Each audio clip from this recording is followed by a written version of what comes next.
Hello there, Madalina Andrei. I'm so happy to have you on the red couch today. Hello, Angie. The pleasure is all mine to be here. Thank you very much for the invitation. Yeah, you deserve it because you're fantastic. Oh, thank So you. I Thank you. wanted to Thank you. chat with you. Madalina, I was looking back at when I think we met, and I think it was about 2.5, 3 years ago Mm, when we did something a like that. practice together. Yeah. Yeah. So I was one of your guests. Now you're my guest. Yeah. True. In the meantime, we had quite a journey together. So why don't we get started with a fun fact about you that Okay. the viewers of the video won't be able to read on the internet? Yeah. Yeah. I'm not very good with fun facts, and definitely people won't find a lot of fun facts on the internet or LinkedIn. But I guess I can say that Uh, I love sports. These sports are like the perfect outlet for me Mhm. after a day of work. I try to hit the gym as often as possible. The fun fact is that I discovered very recently a practice which is called animal flow. And it's like a mix of primal movements on all your fours, right? And body weight exercises, Okay. and it feels like channeling your inner ninja while Yeah. also moving like a gorilla or a Scorpio. It's very nice and very fun. But in general, sports is a fantastic outlet for stress. And I guess we can all agree that global mobility sector is has plenty of that. So it keeps me active and Mhm. lets me unleash my playful side. Yes, global mobility people do have a playful side sometimes. So, Amazing. yeah. Amazing. I love that. And tell us a bit more about, your why. Why did you get into global mobility? What happened? Mm. Why? Like something like yeah. What makes me wake up in the morning? Correct. What Mhm. that's Mhm. that's one of the most difficult questions out there, I guess. Um, I guess the idea that what I do truly matters and truly transform lives. Mhm. Global mobility is not anymore just compliance 24/7 and logistics. It's actually about enabling employees, enabling people to seize various opportunities, both personally and professionally, for them to grow abroad. Mhm. And I guess for me, it's extremely rewarding to know that I can help companies thrive globally while making very complex move seamless and easier for the employees and their families. Um, if I were to speak in terms of addictions, let's say, global Mhm. mobility, I think, is the right fix for me, right? Because you have a great combination and a great mix of diverse challenges on a daily basis, Mhm. problem solving, advisory, strategy, and of course the human element. Because I guess at the end of the day, it's always about people. Mhm. And how did you get fixed on global mobility? How did I get What's your, fixed? Yeah, who was and what my was your dealer? Who entry was my drug? dealer? What was your entry drug here? Yeah, it was.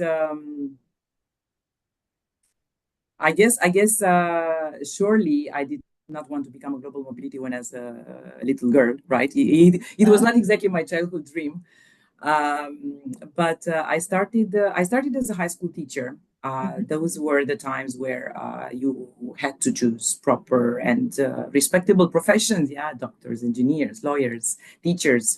So I was the perfect product of my culture and my upbringing, and I became a teacher, which was great because it taught me to communicate effectively. Mhm. I can explain now literally anything to anybody like I would do to a fifth grader. Yeah, anything.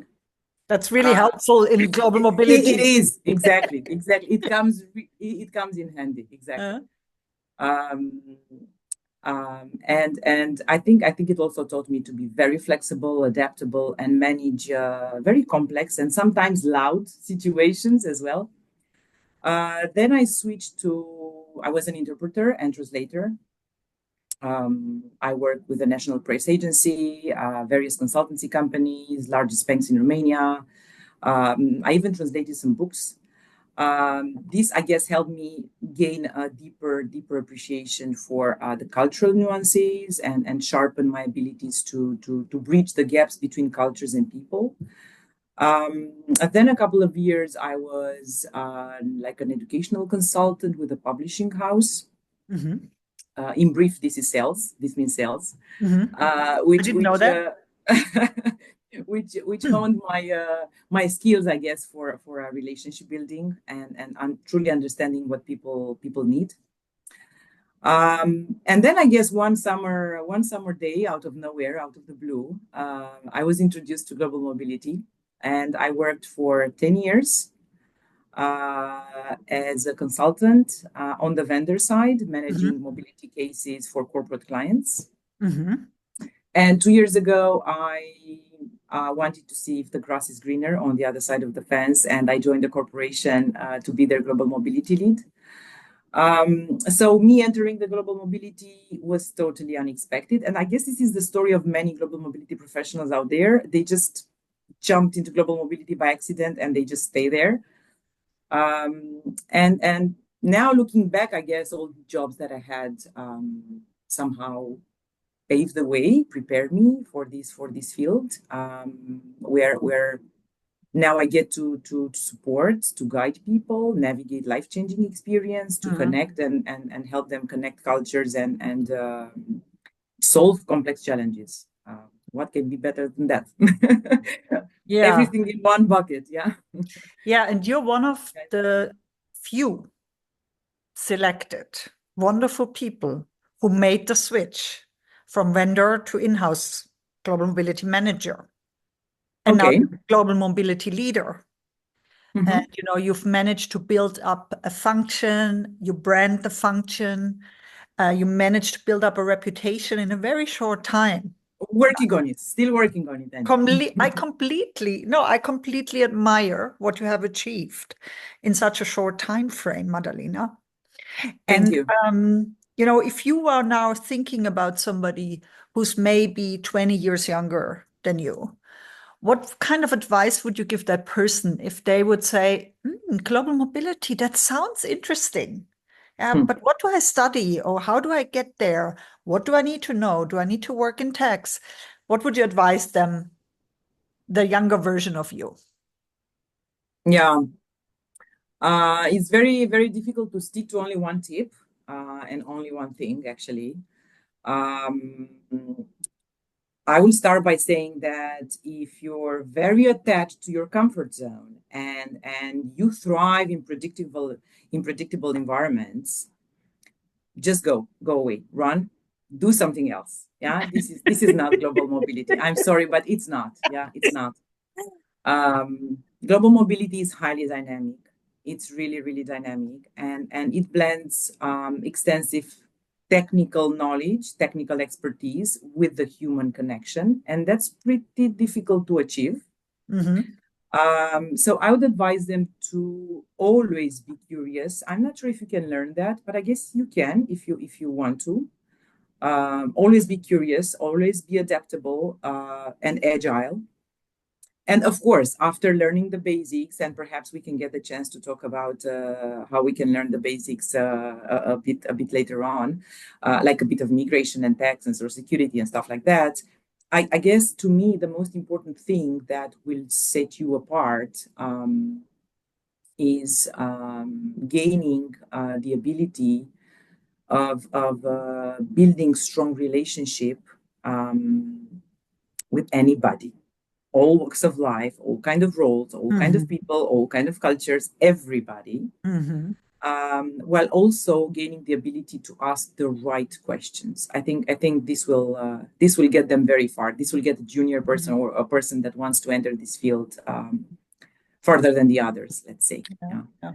And now it might, maybe our viewers, they get the impression that this is more of a touchy-feely type of work, but it's not, because you also have to be highly analytical, Oh, have yes, to of love course. numbers, and you have to understand tax and immigration and social Of course. security and all of these topics in addition to what you just said.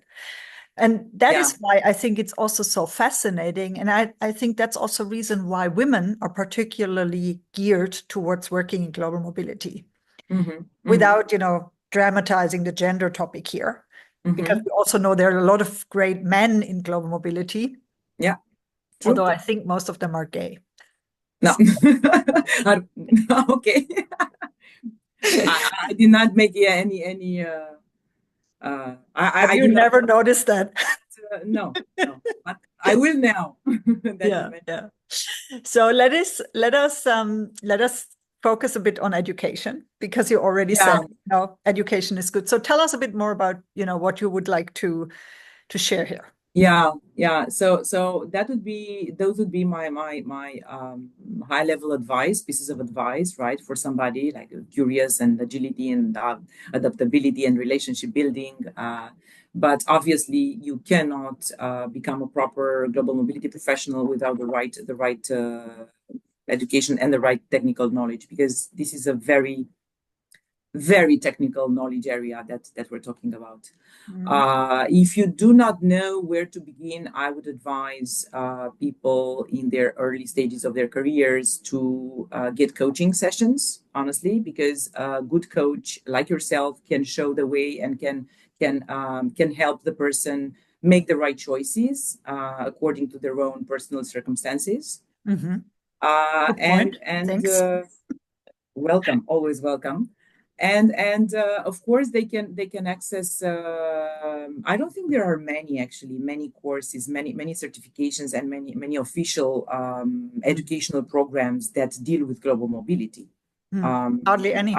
Exactly. Yeah. Honestly, aside the one that we're talking about, and we're talking about the master course from Erasmus University Rotterdam together with the Expertise Academy. I don't think there is anything else. I'm not sure. Mhm. But Well, having I teach in having another course in Switzerland, but it's okay, a bit Swiss specific. specific. Yeah. Exactly, So exactly. that course is good if you have inbounds and outbounds from Switzerland or to Switzerland. Hmm. But if you want to have a more global approach, and this is, like someone like in your role where you deal with the whole global population, Hmm. the Erasmus course is a lot better for Yeah, that kind of person like you. Yeah. yeah. Having taken this course myself this year, yeah, I can. I guess I can say it's a game changer, honestly, for everybody in the GM space. And I want to say a huge thank you to the organizers, Erasmus University Rotterdam and Expertise Academy, and of course, thank you, Angie, very much for your amazing sessions and insightful sessions that you have as part of this course. Um, because global mobility is not any longer about moving employees from A to B. Honest to God, if I hear this phrase once more, I will implode. We are not moving anybody from A to B. We're It's not a about moving company no. and not a It global taxi service. exactly. It's about crafting, right? Crafting a seamless experience, Yes. a seamless, human-centered experience for the employees, while also at the same time aligning with the business goals and needs. I guess taking this master course will equip people with the right critical skills and knowledge that every global mobility or senior talent acquisition professional should have in order for them to thrive in this Yes. dynamic environment. Yes. This course offers, in my perspective, quite a unique opportunity to dive deeper into the intricacies of global mobility, because I mean, we're talking about mastering very technical areas, international labor law, international taxation, pension, social security, global immigration, to understanding how to craft sustainable and human-centered expat experiences that align with the company goals.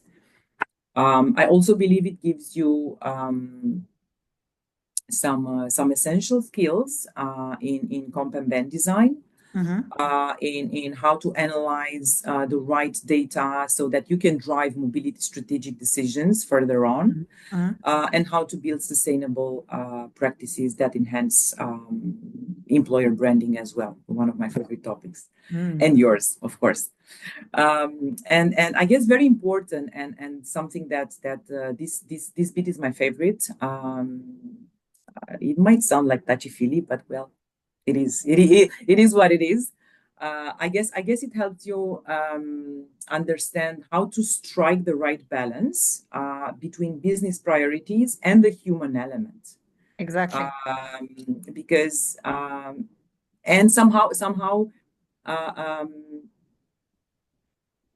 ensures you that you later on as a global mobility professional or lead or manager or whatever, you're able to support globally mobile employees, not only with expertise, but also with empathy, while also contributing, of course, to the company goals. Yeah. So yeah, I highly advise people to join the course, and I think it's right now it's the time for the new. Now it's the time to sign up. Exactly. And people can also contact me and have a chat with me about it. So offering free consulting sessions to anyone who thinks about a global mobility career right now. And there's one more thing, that I always tell people is when I studied international business, and I think you did also something very similar. And, then I decided for HR as a major, and international HR was very new at the time when I decided to study that back in the 90s. So, so then, I wanted to get into HR so that I can deal with people and work with people in organizations. And I started in global mobility, and I dealt with people. And then I went into other parts of HR and I didn't deal with people anymore, because then, I suddenly only dealt with restructuring. So I always tell people, if you want to work with people inside a company, then this is the only area in HR, maybe apart from global mobility and recruiting, where you actually have contact with the employees, where you're not just doing what some leader wants you to do. So I think that's also important to understand. This is an area where you get in touch with people, usually with the talents of the organizations, usually with very senior people in the organization. And it's a lot of fun, and there's a lot of exposure, and it's also very stressful because of all these reasons. Yeah, because 24/7. Exactly. If you're making a mistake, your mistake surely will be found out. The CEO will call you. No doubt about that. Yeah, no, I think, all jokes aside, we both know it's also, it's because of the 24/7 approach, because you deal with the whole world. You have colleagues in the whole world. When you're working, somebody else is sleeping. And when they're working, your emails trigger in all the time. So I think, it's something to be aware of. Yeah. Of course, and it's an unpredictable field, right? That's why I said, if you like predictable environments, global mobility is not for you. Nothing is predictable in global mobility. But if you thrive in crisis, this is where that's your place. Especially in the last 5 years, I really feel like most of the global mobility leaders and managers that I know, they have become crisis managers. They're very good at managing crisis. Yeah. Now, putting out fires. Yeah. Putting out fires, managing crisis, and and staying sane in the process. I wanted to lead, with that topic. I wanted to lead also you a little bit to the topic of professional relationship building, because you mentioned that already. You mentioned it's really important that, you understand how to build trust with people, how you build long-term relationships, sustainable relationships. And I think that's also so critical, Madalina, because for example, in order to thrive in this field, to get benchmarking data from competitors, in order to work with people that are in other cultures, from other countries, that have other values, I think, all of these relationship building skills are so relevant. Yeah, And essential. sometimes we learn that also a little bit with the social media, for example, on LinkedIn or on Facebook or I was almost saying Twitter, but X. Okay. And I wanted to ask you, so in terms of relationship building, which is the social network that you prefer to use right now? In terms of social media, right now, I actually took a break from using social media in the past 2 years and something like that. I plan to change that starting next year. So from a professional point of view, I guess the go-to is LinkedIn Mm-hmm. for me.